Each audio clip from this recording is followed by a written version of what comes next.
نحمدہ ونصلی علی رسولہ الکریم اما بعد فاعوذ باللہ من الشیطان الرجیم بسم اللہ الرحمن الرحیم۔ ناظرین کرام، مولا کائنات کا فرمان عالی شان ہے کہ لامحدود خواہشات انسان کو ہمیشہ احساس محرومی کا شکار رکھتے ہیں، لیکن ہمارے اس معاشرے میں جائز حاجت یا جائز ضرورت کو بھی کسی خواہش سے کم نہیں سمجھا جاتا۔ لوگ اپنی جائز حاجت کی تکمیل کے لیے بے پناہ کوشش کرتے نظر آتے ہیں، لیکن جب یہ لوگ کوشش سے بھی تھک جاتے ہیں تب اللہ کی ذات کی طرف رجوع کرنا شروع کر دیتے ہیں۔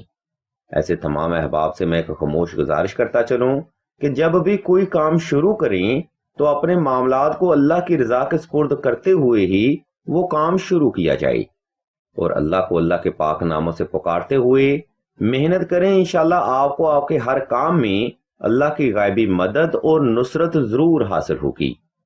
ہر کام میں اللہ کی غیبی مدد حاصل کرنے کے لیے آج ہم آپ کو یا اللہ یا عزیزوں کا وظیفہ اور عمل کے بارے میں بتائیں گے، اس لیے تمام تر سننے والے افراد سے ہم توجہ کی بھرپور گزارش کرتے ہیں۔ ناظرین کرام، یا اللہ یا عزیزوں کا وظیفہ آپ نے 2 رکعت صلاۃ الحاجت نفل اور حسب تفیق صدقہ سے ہی شروع کرنا ہے۔ نمبر 2، یہ وظیفہ آپ نے صاف ستھرے کپڑے پہن کر اچھی خوشبو کے ساتھ اور خاص تنہائی میں کرنا ہے۔ نمبر 3، وقت اور جگہ کا انتخاب آپ نے ایسا رکھنا ہے جس میں کوئی بھی فرد آپ کو دانستہ یا غیر دانستہ طور پر ڈسٹرب نہ کر سکے۔ ناظرین محترم، یاد رکھیں کوئی بھی روحانی عمل فقط آپ کی توجہ پر ڈیپینڈ کرتا ہے۔ اس ترتیب پر عمل کرتے ہوئے آپ نے نوافل ادا کر کے جائے نماز پر آلتی پالتی کی حالت میں بیٹھ جانا ہے اور اسم اللہ کو تصور کرتے ہوئے آنکھیں بند کر لینی ہیں۔ جب آپ مکمل طور پر ریلیکس ہو جائیں تب آپ نے اپنی جائز حاجت کو تصور کرتے ہوئے دل کی ہر دھڑکن کے ساتھ اسم اعظم کی تلاوت شروع کرنی ہے۔ اس روحانی عمل میں آپ نے یا اللہ یا عزیزوں کی تلاوت کم از کم 1100 بار کرنی ہے۔ جب یہ عمل آپ کا تمام ہو جائے تب آپ نے اللہ کی بارگاہ میں ایک لمبا سجدہ حاجت ادا کرنا ہے، جس میں آپ نے اپنی جائز حاجت کو اللہ کے حضور بڑے ادب اور عاجزی سے رکھنا ہے۔ ناظرین محترم، اس وظیفہ کی برکت سے آپ اپنے تمام جائز حاجات کو بآسانی پورا کر سکتے ہیں۔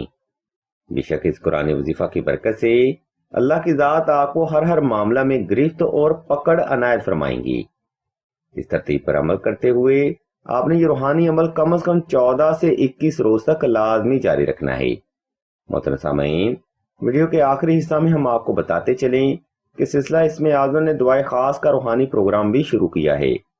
دعا کا یہ خاص پروگرام ان افراد کے لیے ہے جو کہ محبت کی بندش، رشتہ کی بندش یا نصیب کی بندش کا شکار ہیں۔ اگر آپ بھی ایسے معاملات کا مسلسل سامنا کر رہے ہیں تو بغیر دیر کیے کمنٹ سیکشن میں اپنا نام اور اپنا مسئلہ بیان کر دیں۔ سلسلہ کے بزرگ انشاءاللہ آپ کے لیے دعائیں خاص بھی کریں گی اور بہترین روحانی علاج بھی تجویز فرمائیں گی۔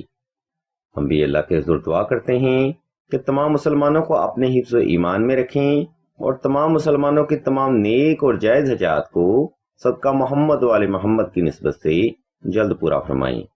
آمین ثم آمین یا رب العالمین۔